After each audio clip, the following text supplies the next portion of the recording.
You have to love this matchup. I wrote a column earlier that saying that this rivalry is now alive and well, and it's better for football for this rivalry to be alive like this. And so let's go ahead and start, with the victory lap. That's been the hot topic around. John Gruden seemed a little annoyed with his question. Andy Reid brought it up twice in his press conference. We've got Max Crosby going on shows. We got Travis Kelsey going on shows talking about it. So everybody's getting asked about it. What is kind of the mood in Vegas around the victory lap? Because we know what everybody in Kansas City thinks. We think, oh, this is their Super Bowl. Oh, that's nice and cute. And but what do people in Vegas think about the victory lap? Well, first of all, people in Vegas understand it wasn't. I mean, first of all, Andy Reid and John Gruden are not just friends; they're close, great friends. I mean, they have a lot of mutual respect. They're friends when they're not around football. It had nothing to do with the Chiefs and nothing to do with Andy Reid. It had to do with the bus driver that made a lot of stupid comments. And it was like, fine, now drive us around as we celebrate winning after your comments. The Kansas City, that guy should be the Bartman. The guy who messed up the Cubs. That guy should be the Bartman of Kansas City because that was totally directed at him. That's why you didn't see it all over social media. The Raiders didn't put it all up all over social media. They didn't. They didn't make a big deal about it because it was directed towards the bus driver. The media did. And I'm going to say this, though. The mood in Vegas is, okay, we beat you, the best team. No, you're not hearing disrespect on your field. If you don't want us taking victory laps, then don't lose. Yeah. Period. And you know what? I'm going to tell you as a media guy that covers this, if the Chiefs win, I hope they take a victory lap. Let's throw more gas on this thing. Let's have fun with it. But here's the good news. Prior to this year, it hasn't been a rivalry.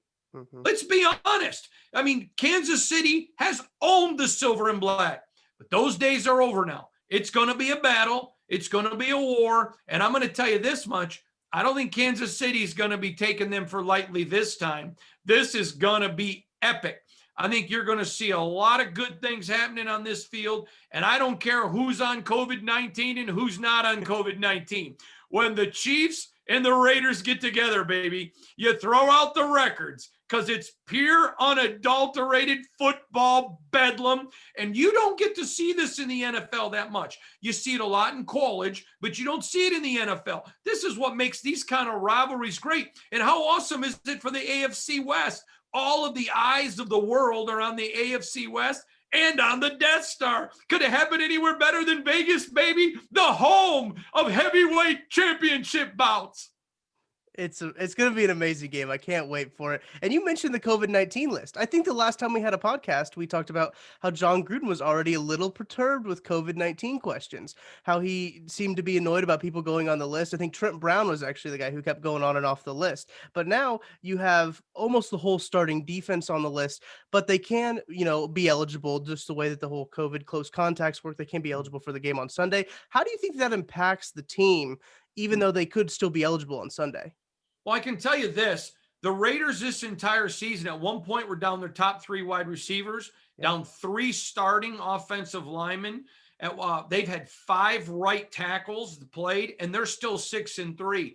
I think, if anything, this has been something that because of the adversity from the beginning, the Raiders have just learned to adjust. Let me say this to all of the Kansas City fans who I know love Arrowhead Report because you guys do such a great job.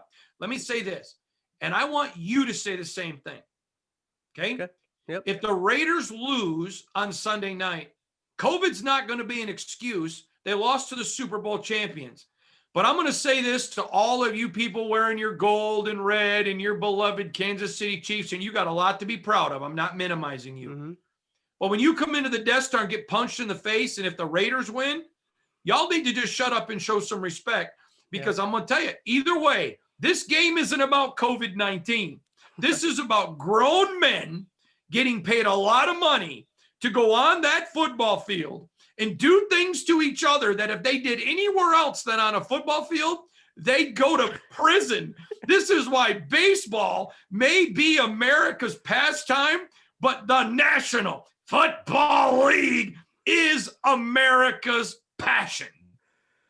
Oh my goodness. I love the energy. That's what I needed. We all need this energy going into Raider Week is what we call it in Kansas City. I don't know what you guys call it in Vegas, if it's Chiefs Week or what you get hyped up for, but it's Raider Week in Kansas City, and it's been Raider Week for 2 weeks now with the Chiefs coming off a bye. I think John Gruden was asked about that, and he said it doesn't matter. We can't control it, but I think he was a little annoyed. 3 years in a row you got to face Andy Reid off a bye. That can't be too exciting. Well, Raider Nation is used to the NFL saying bend over and cough. I mean, that's just Yeah, the way that the NFL treats the Raiders. And that goes back to Al Davis, who'd never missed an opportunity to prod the NFL, and that's true. Yeah. they've never missed a chance to prod him back. I will say this, the longer that Al is no longer with us, I don't think everybody at the NFL feels that way. In fact, I know they don't. I have friends that work for the league. But I think there's a lot of old guard there that still says anytime they can go after the Raiders, they take their shot, and they certainly did. But you know what? No excuses. Let me say this. When you're covering college and you're covering young kids, you can have excuses. This is the National Football League. This is grown men taking grown checks. And there are no excuses. You play with the roster you have.